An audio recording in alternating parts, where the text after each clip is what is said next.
Doctor ইউনূসের নেতৃত্বাধীন অন্তর্বর্তী সরকারের নতুন উপদেষ্টা শপথ নিচ্ছেন মাহফুজ আলম।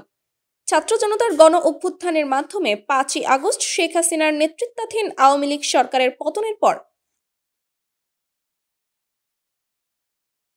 ৮ই আগস্ট ডক্টর মোহাম্মদ ইউনূসের নেতৃত্বে একটি অন্তর্বর্তীকালীন সরকার গঠিত হয়। এই সরকার পরিচালনার জন্য উপদেষ্টা পরিষদ গঠন করা হয়, যেখানে বিভিন্ন খাতে অভিজ্ঞ ব্যক্তিদের অন্তর্ভুক্ত করা হয়। সরকার গঠনের কয়েক মাস পর ২০শে ডিসেম্বর আইন উপদেষ্টা হাসান আরিফের মৃত্যুর কারণে পরিষদে একটি শূন্যস্থান সৃষ্টি হয়। এরপর ২৫ ফেব্রুয়ারি ব্যক্তিগত কারণ দেখিয়ে পদত্যাগ করেন তথ্য উপদেষ্টা নাহিদ ইসলাম। এই দুই শূন্যস্থান পূরণের লক্ষ্যে ইতিমধ্যে মাহফুজ আলমকে তথ্য উপদেষ্টা হিসেবে নিয়োগ দেওয়া হয়েছে। সরকারি সূত্রের বরাতে জানা গিয়েছে, উপদেষ্টা পরিষদের আকার আরও বড় হতে পারে।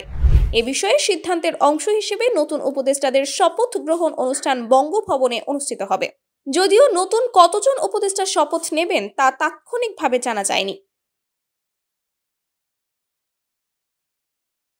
তবে সরকারের ঘনিষ্ঠ সূত্রগুলো জানিয়েছে, ঢাকা বিশ্ববিদ্যালয়ের আন্তর্জাতিক সম্পর্ক বিভাগের অধ্যাপক এবং বিশিষ্ট মানবাধিকার কর্মী CR আবরার শিক্ষা উপদেষ্টা হিসেবে দায়িত্ব পেতে পারেন।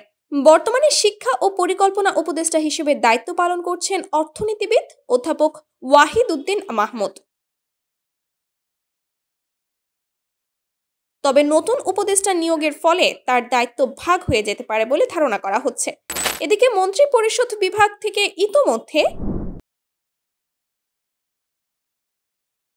নতুন উপদেষ্টাদের জন্য পরিবহন ব্যবস্থা প্রস্তুত রাখতে নির্দেশ দেওয়া হয়েছে বলে সরকারি পরিবহন সূত্র নিশ্চিত করেছে।